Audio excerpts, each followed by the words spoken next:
High viewers, Binas kitchen ক্রিয়েশনসে আপনাদের স্বাগতম। আজ রান্না করব নারিকেলের দুধ দিয়ে চিংড়ি মাছের মালাইকারি। আর এই চিংড়ি মাছের মালাইকারি খেতে এতটাই সুস্বাদু যে বারবার খেতে ইচ্ছে করে। চলুন চিংড়ি মাছের মালাইকারি রান্না করতে কী কী উপকরণ লাগবে একবার দেখে নিই।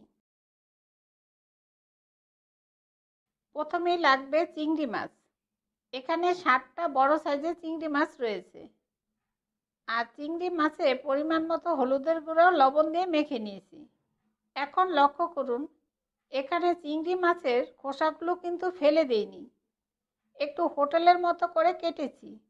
মাথা থেকে লেজ পর্যন্ত কেটে মাথার উপরে যে ময়লা আর মাছের মধ্যে যে শিরা থাকে সেইগুলো সুন্দরভাবে বের করে এরপর পরিষ্কার করে ধুয়ে নিয়েছি।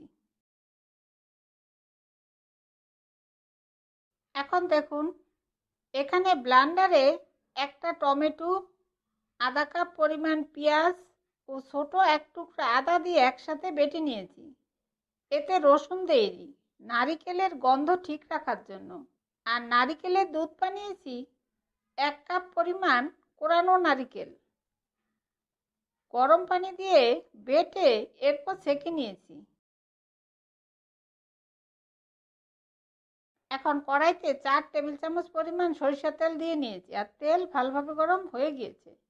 এরপর মেখে রাখা চিংড়ি মাছগুলো 1 থেকে 2 মিনিট করে হালকা একটু ভেজে নিব, শুধু রং চেঞ্জ হওয়া পর্যন্ত, কারণ চিংড়ি মাছগুলো বেশি ভাজলে শক্ত হয়ে যাবে।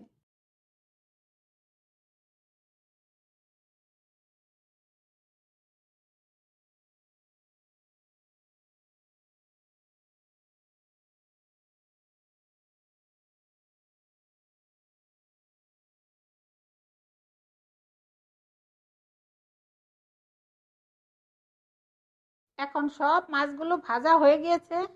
এরপর দিব 2টা এলাচি, 2 টুকরা দারচিনি, আর একসাথে বেটে রাখা পেঁয়াজ বাটাগুলো দিয়ে দিব।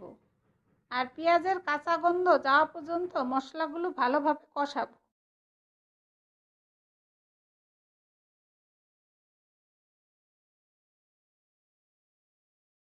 এখন পেঁয়াজ বাটাগুলো 4-5 মিনিট কষানোর পর এখন দিব আধা চা চামচ হলুদের গুঁড়া, আধা চা চামচ মরিচের গুঁড়া, আধা চা চামচ জিরার গুঁড়া, স্বাদ মতো লবণ, আর নারিকেলের দুধ দিয়ে মশলাগুলো আরও কিছুক্ষণ কষাবো, মশলার উপরে তেল উঠে আসা পর্যন্ত। আর ঝাল ও লবণ আপনাদের স্বাদ মতো দিবেন।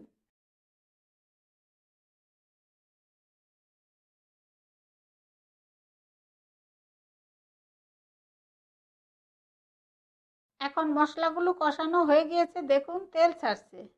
এরপর ঝোলের জন্য বাকি নারিকেলের দুধটা দিয়ে দিব, আর ভালোভাবে নেড়ে ফুটে ওঠা পর্যন্ত অপেক্ষা করব।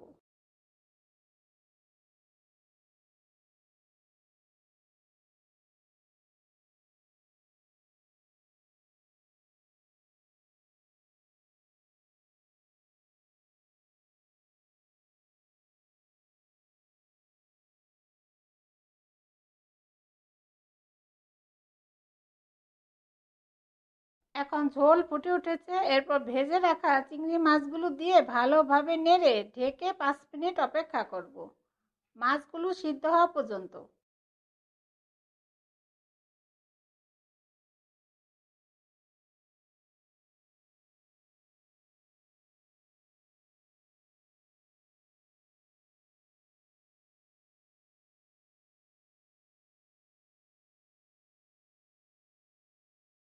এখন ঢেকে 5 মিনিট অপেক্ষা করার পর দেখুন চিংড়ি মাছগুলো সিদ্ধ হয়ে গিয়েছে। এরপর নামানোর আগে দিব 4-5টা কাঁচামরিচ, আধা চা চামচ গরম মশলার গুঁড়া, আর 1 চা চামচ ঘি দিয়ে ঢেকে আরও 2-3 মিনিট অপেক্ষা করব।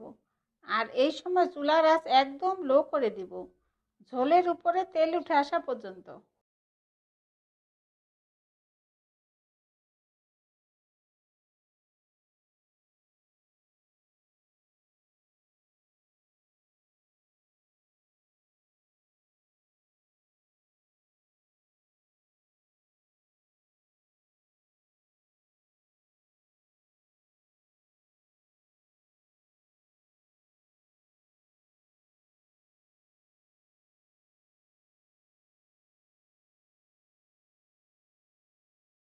এখন আরও 2-3 মিনিট অপেক্ষা করার পর দেখুন দেখতে কতটা লোভনীয় হয়েছে। আর ঠান্ডা হলে ঝোল আরও ঘন হয়ে যাবে। আর এখন গরম গরম ভাতের সাথে খেতে যা দারুণ লাগবে। এরপর পরিবেশন করব।